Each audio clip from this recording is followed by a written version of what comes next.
Hello my dear student, आपके अपने YouTube channel global science IQ में आप सभी लोगों का मैं हार्दिक स्वागत करती हूँ। इसी के साथ साथ आप सभी लोगों को गुड इवनिंग। तो जैसा कि आप सभी लोगों ने थंबनेल में देख ही लिया होगा, मैं दिशा यादव आज आपके लिए ऑर्गेनिक केमिस्ट्री का लेक्चर नंबर 13 लेकर के आई हूँ, जिसमें आज हम आपको संकरण के बारे में जानकारी देने वाली हूँ। ये टॉपिक आपके एग्जाम के लिए मोस्ट इम्पॉर्टेंट एंड कीमती टॉपिक है, क्योंकि इससे आपके एग्जाम में बहुत ही अच्छे खासे क्वेश्चंस पूछे जाते हैं। तो आप सभी लोग आज की क्लास को बिल्कुल भी स्किप मत करना, अंत तक देखना, क्योंकि संकरण से बनने वाले हर एक पॉइंट को हम आपके तक पहुंचाने की पूरी कोशिश करूंगी। इससे बनने वाले जो भी अच्छे खासे एमसीक्यू होंगे वो आपको 500 क्वेश्चंस की सीरीज में देखने को मिलेंगे। तो आप सभी लोग यदि आज की क्लास कंप्लीट देख लेते हो तो आपको 500 क्वेश्चंस की सीरीज में जो हम क्वेश्चंस लगवाएंगे संकरण से बनने वाले, उसको आप बहुत ही आसानी से लगा सकते हैं। ठीक है, तो फिर चलिए टाइम ना वेस्ट करते हुए बात करते हैं आज के टॉपिक पर, नजर डालते हैं बोर्ड की तरफ। देखो, आपने इससे पहले इनऑर्गेनिक केमिस्ट्री का संकरण पढ़ रखा होगा, लेकिन आज ये जो संकरण है वो ऑर्गेनिक केमिस्ट्री का। ठीक है, आपको पता है कि ये हमारी ऑर्गेनिक केमिस्ट्री की क्लास है। ठीक है, जबकि संकरण हम आपको पढ़ा चुके हैं किसका, इनऑर्गेनिक केमिस्ट्री का। ठीक है, लेकिन आज चर्चा की जाएगी ऑर्गेनिक केमिस्ट्री के संकरण पर। सबसे पहले संकरण पर चर्चा करने से पहले आपको टाइप्स ऑफ कोवलेंट बॉन्ड आने चाहिए कि कोवलेंट बॉन्ड से सहयोजी बंध को कितने भागों में डिवाइड किया गया है। तो हम आपको बता देते हैं, इसे मुख्यतः दो भागों में डिवाइड किया गया है। ठीक है, फर्स्ट है हमारा सिग्मा बॉन्ड और सेकंड है हमारा पाई बॉन्ड। ठीक है, ये आपने इनऑर्गेनिक केमिस्ट्री में पढ़ा होगा। Types of covalent bond, covalent bond को दो भागों में डिवाइड किया जाता है। फर्स्ट है आपका सिग्मा बॉन्ड और सेकंड है आपका पाई बॉन्ड। ठीक है, सिग्मा बॉन्ड की बात की जाए तो ये दो तत्वों के बीच जब सिंगल बॉन्ड होता है तो बनने वाला बॉन्ड हमारा सिग्मा बॉन्ड होता है। ठीक है, जबकि दो तत्वों के मध्य जब डबल बॉन्ड होता है, दो आबंध होता है, तो उसमें एक सिग्मा और एक पाई बॉन्ड होता है। ठीक है, इसी के साथ साथ जब दो एलिमेंट्स के मध्य ट्रिपल बॉन्ड होता है तो उसमें एक सिग्मा और दो पाई बंध होते हैं। ठीक है, इतनी बेसिक जानकारी आपको पता होनी चाहिए। आई होप आपको ये जानकारी पहले से भी होगी, और नहीं भी होगी तो अब आप इसको सीख चुके होंगे कि टाइप्स ऑफ कोवलेंट बॉन्ड दो भागों में डिवाइड किया जाता है, सिग्मा बॉन्ड और पाई बॉन्ड। सिग्मा बॉन्ड कब आता है, जब दो कार्बन के मध्य, या फिर जब हम ऑर्गेनिक केमिस्ट्री को स्टूडेंट्स पढ़ रहे हैं तो कार्बन या हाइड्रोजन के मध्य होगा। ठीक है, ज्यादातर ऑक्सीजन के या फिर नाइट्रोजन के मध्य भी हो सकता है। तो इनके मध्य जब सिंगल बॉन्ड होगा तो बनने वाला बॉन्ड हमारा सिग्मा बॉन्ड होगा, जबकि दो एलिमेंट्स के मध्य जब डबल बॉन्ड होगा तो उसमें एक सिग्मा और एक पाई बॉन्ड होगा। इसी के साथ साथ जब दो एलिमेंट्स के मध्य ट्रिपल बॉन्ड होगा तो उसमें एक सिग्मा और दो पाई बॉन्ड होंगे। ठीक है, इतनी चीज आपको समझ में आ चुकी होगी। ठीक है, अब हम बात करेंगे कि जनरली संकरण को कितने भागों में हम पढ़ सकते हैं। मुख्यतः ऑर्गेनिक केमिस्ट्री में बात की जाए तो संकरण कितने प्रकार के होते हैं। ठीक है, यदि मुख्यतः बात की जाए किसमें, टाइप्स ऑफ संकरण, मत कहने का मतलब है ऑर्गेनिक केमिस्ट्री में संकरण के प्रकार की बात की जाए तो स्टूडेंट्स हम इसे मुख्यतः 3 भागों में पढ़ते हैं।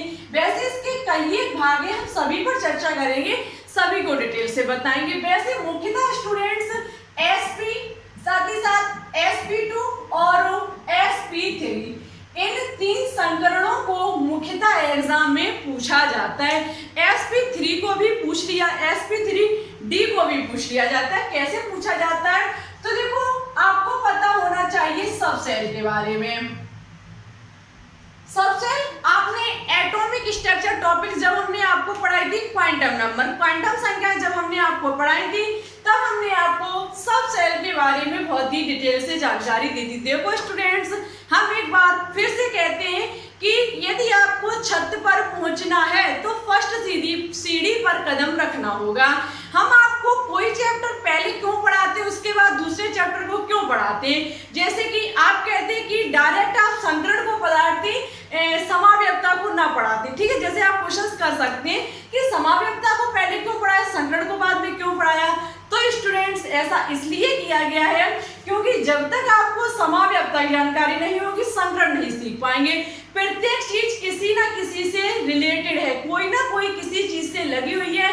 जैसे कि बात की जाए छोटे क्लासों में आपने पढ़ी होगी डेफिनेशन साइंस की, ठीक है।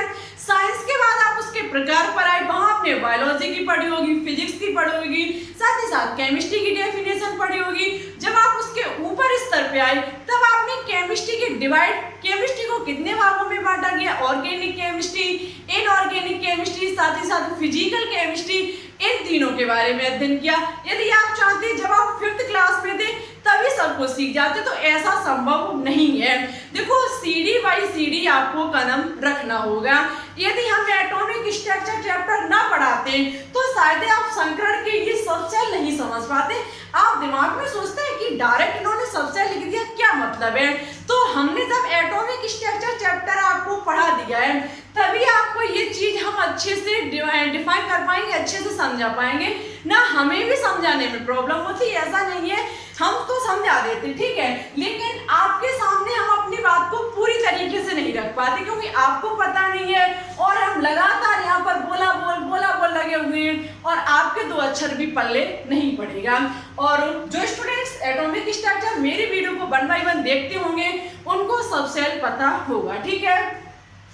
सब सेल को हिंदी में कहा जाता है उपकोष, उपकक्ष, उप ऊर्जा स्तर, वहां सब एनर्जी लेवल हो जाएगा, ठीक है स्टूडेंट्स। ये हमारे मुख्यतः वैसे हम संकरण में जो 3 ही रखते हैं SPD और हमारा एक होता है F, ठीक है। 4 सब सेल होते हैं SPDF सब सेल, ठीक है। यदि यहाँ पर बात की जाए इसके ऑर्बिटल का मतलब होता है कक्षक, ठीक है। कक्षक की बात की जाए तो S में 1 कक्षक होता है, P में हमारे 3 कक्षक होते हैं, जबकि D में हमारे 5 कक्षक होते हैं, ठीक है। D में हमारे 5 कक्षक होते हैं, ठीक है। अब आपको सबसे पहले काम करना होगा कि संकरण की डेफिनेशन आपको हमारे कमेंट बॉक्स में कमेंट करके लिखनी होगी। हम संकरण की डेफिनेशन आपको पहले ही बता चुके, तो संकरण की जो भी डेफिनेशन आपको पता हो वो आज के कमेंट बॉक्स में कमेंट करके जरूर लिखें, ठीक है। तो देखो सब सेल हमारे 3 SPD और कक्षक हमारा S सब सेल में 1 कक्षक होता है और P सब सेल में 3 कक्षक और D सब सेल में हमारे 5 कक्षक होते हैं। इनकी बात की जाए तो देखो स्टूडेंट्स जैसे कि हमें दे दिया जाए कि बनने वाला संकर SP संकरण है, तो देखो कैसे होगा। तो हम आपको देखो बता देते हैं, हमारा एक सब सेल, ठीक है, एक S का हमारा कक्षक, सेकंड P का कक्षक। देखो संकरण में दो या दो से अधिक लगभग समान ऊर्जा के कक्षक आपस में मिलते हैं। संकरण में दो समान ऊर्जा, लगभग समान ऊर्जा के कक्षक आपस में मिलते तब संकरण का निर्माण होता है। हम यहाँ पर एक S कक्षक लेंगे, दूसरा हमारा P कक्षक होगा, मीन्स हम 2 कक्षकों को लेंगे तो हमारा SP संकरण बनके तैयार होगा, ठीक है। इसी प्रकार से एक S कक्षक, दूसरा P कक्षक और तीसरा भी हमारा P कक्षक लिया जाएगा। 3 कक्षक जब हमारे बनेंगे तो हमारा SP2 संकरण होगा, एक S 2 P, ठीक है। इसी प्रकार से 4 पर हमारा SP3 संकरण होगा, एक S और 3 हमारे P कक्षक। इसी के साथ साथ हम एक S लेंगे, 3 P लेंगे और एक D लेंगे, तो 5 आने पर हमारा कितना होगा, SP3D होगा। कब, जब हमारी पूछे गए किसी भी एलिमेंट की जब हम कैसे ज्ञात करेंगे इसे, उसको ज्ञात करने के लिए जब हमें इतनी संख्या से 5 संख्या निकल के आती है तो वहां पर SP3D संकरण होगा। देखो एक बात और हम आपको बता देते, आज संकरण की ज्ञात करने की इतनी जबरदस्त ट्रिक बताएंगे हम कि इससे पहले आपने किसी भी यूट्यूबर के माध्यम से ऐसी ट्रिक नहीं पढ़ी होगी। हमने बहुत ही अच्छी खासी ट्रिक बनाई है जिसके माध्यम से आज हम आपको संकरण को ज्ञात करना सिखाएंगे। ठीक है, तो इसी प्रकार से 6 आने पर हमारा क्या हो जाएगा, sp3d2 संकरण। ठीक है, इतनी चीज आपके समझ में आ चुकी होगी। वैसे मुख्यतः हम 3 पर बात करेंगे, sp, sp2 और sp3 संकरण। हमारे सबसेल कक्षक कितने होते हैं ये पता चल गया होगा। और 2 आने पर हमारा sp2, 3 आने पर हमारा sp, 2 आने पर sp और 3 आने पर sp2 और 4 आने पर sp3 संकरण होगा। देखो संकरण ज्ञात करने की विधि, स्टूडेंट्स मेरे साथ कॉपी में नोट डाउन करना, नोट लिख लीजिए, संकरण ज्ञात करने की ट्रिक, ज्ञात करने की ट्रिक बहुत ही जबरदस्त ट्रिक है, बहुत ही बिंदास ट्रिक है। इसके माध्यम से आप चुटकियों में सीख जाएंगे किसको ज्ञात करना, संकरण को ज्ञात करना। देखो संकरण को ज्ञात करने का एक मस्त जबरदस्त ट्रिक होती है, संकरण बराबर number of sigma bond, number of sigma bond, number of sigma bond plus की number of lone pair electron, number of lone pair electron. ठीक है, नंबर ऑफ सिग्मा बॉन्ड और number of lone pair electron. कैसे, किस प्रकार से, किस तरीके से इस ट्रिक को समझाया जाएगा, हम सभी चीज डिटेल से बताएंगे। जैसे कि आपको ज्यादा कुछ ना कहते हुए हम डायरेक्ट एग्जांपल पर बात करेंगे। जैसे कि बाई चांस आपको एग्जाम में दे दिया जाए कि CH3OH का संकरण ज्ञात कीजिए, का संकरण ज्ञात कीजिए। देखो एग्जाम में ऐसा भी हो सकता है, आपको पूछा जाएगा कि CH3OH में O का संकरण ज्ञात कीजिए या फिर CH3OH में C का संकरण ज्ञात कीजिए। किसी भी प्रकार से एग्जाम में पूछ लिया जाए, आप चुटकियों में संकरण को बता सकते हैं। देखो सबसे पहले आपको इसका स्ट्रक्चर फॉर्मूला पता होना चाहिए कि इसका स्ट्रक्चर किस प्रकार से बनाया जाएगा। इसके स्ट्रक्चर की बात की जाए तो single bond H, single bond O और यहाँ पर हमारे 2 लोन पेयर और एक से जुड़ा हुआ है हाइड्रोजन। इस प्रकार से हमारा मेथिल अल्कोहल की संरचना या फिर स्ट्रक्चर बनके तैयार होगा। ठीक है, अब हम इसमें निकालेंगे संकरण। सबसे पहले एग्जाम में जैसे पूछ लिया जाए कि कार्बन का संकरण ज्ञात कीजिए, कार्बन का संकरण ज्ञात करने के लिए सबसे पहले आपको क्या करना पड़ेगा, number of sigma bond. Sigma bond आप देख सकते हैं कार्बन के आसपास 4 हमारे सिंगल बॉन्ड होने पर 4 ही हमारे सिग्मा होंगे। ठीक है, मींस 4 हमारे sigma bond plus number of lone pair. आप देख सकते हैं कार्बन के आसपास कोई भी लोन पेयर नहीं है, किसी भी इलेक्ट्रॉन का जोड़ा नहीं है, मींस हमारा शून्य होगा। यहाँ पर नंबर ऑफ, यहाँ पर कार्बन की संकरण की संख्या निकल के आई 4 और स्टूडेंट्स 4 होने पर हमारा sp3 संकरण होता है। ठीक है, जब हमारी कक्षकों की संख्या, संकरण की संख्या 4 निकल के आ जाएगी, बनने वाला संकरण sp3।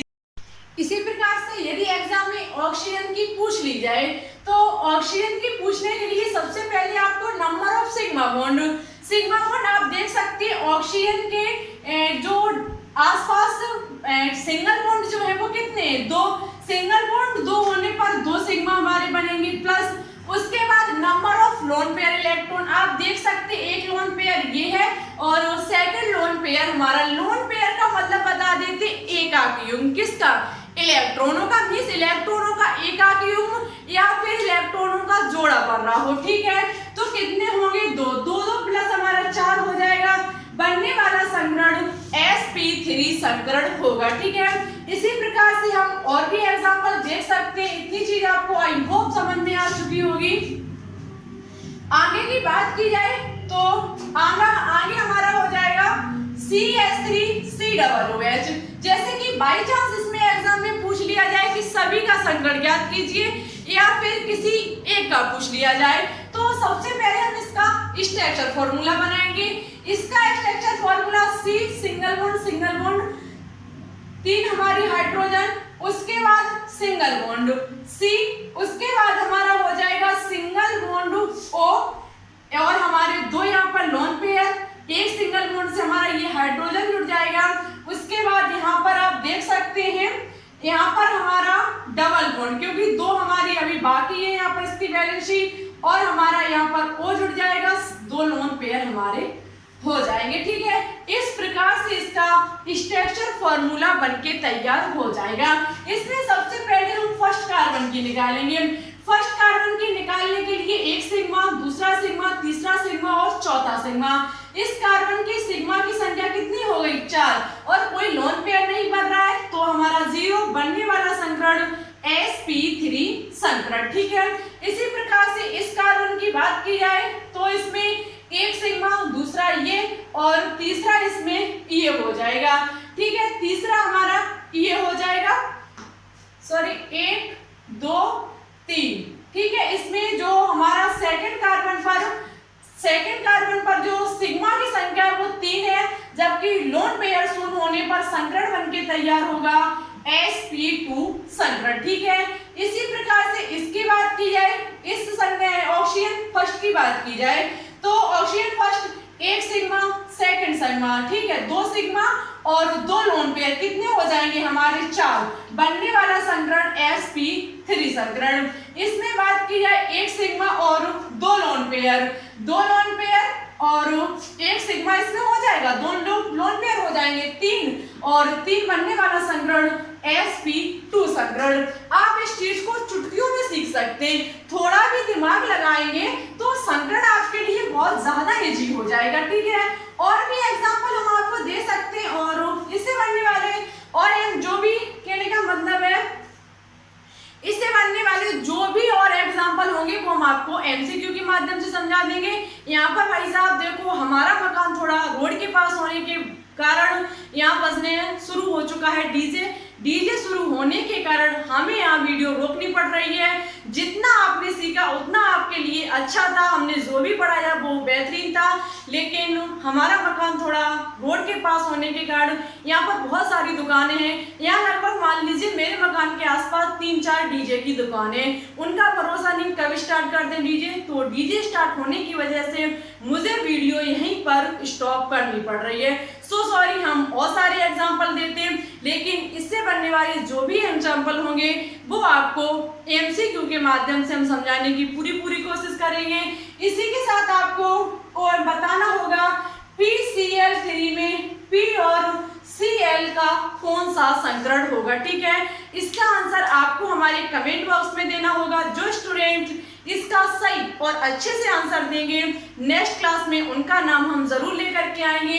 साथ ही साथ लेक्चर नंबर 12 में जो हमने क्वेश्चन होमवर्क में दिया था उसका आंसर दिया है इमरान अहमद, शायद यही नाम है, हमें क्लियर तो याद, हाँ शायद यही है इमरान अहमद। ठीक है, इन्होंने हमारे द्वारा दिए गए क्वेश्चन का आंसर बिल्कुल सही, अच्छे से, बिल्कुल बेहतरीन तरीके से दिया। थैंक यू, आप ऐसे ही लगातार कोशिश करते रहिए, आपका सिलेक्शन जरूर हो जाएगा। मुझे देखो नाम में थोड़ी कंफ्यूजिंग है, हमारे हिसाब से नाम यही है, पर इधर से उधर हो सकता है। जिन्होंने भी मेरे आंसर राइट दिए हम उनके आंसर को पिन कर देंगे। ठीक है, सबसे पहले हम पिन कर देंगे और उनका नाम आपको इस स्क्रीन पर दिख रहा होगा। उनके द्वारा दिए गए क्वेश्चन का आंसर आपको इस स्क्रीन पर दिख रहा होगा। इन स्टूडेंट्स ने बहुत ही अच्छे से, बहुत ही बेहतरीन तरीके से हमारे द्वारा दिए गए क्वेश्चन का आंसर दिया। थैंक यू सो मच, लगातार आप ऐसे ही कोशिश करते रहिए, आपका सिलेक्शन जरूर हो जाएगा। और आपसे बस इतनी ही रिक्वेस्ट है कि चैनल को थोड़ा सपोर्ट कीजिए, हमारी वीडियो को अपने दोस्तों के साथ शेयर कीजिए, अच्छी लगे तो लाइक कीजिए। और यदि आपको संकरण समझ में ना आया हो तो प्लीज कमेंट बॉक्स में कमेंट करके लिख दें, हम आपको नेक्स्ट क्लास में समझाने की पूरी कोशिश करूंगी। आज के लिए बस इतना ही, फिर ठीक है चलते, वीडियो अच्छी लगे तो लाइक, चैनल पर न्यू हो तो प्लीज इसे सब्सक्राइब करके बेल आइकन को प्रेस ऑल पर क्लिक कर लें, जिससे हमारी अन्य आने वाली वीडियो की नोटिफिकेशन आपके पास सबसे पहले पहुंच सके। Thanks for watching this video. जय हिंद, जय भारत।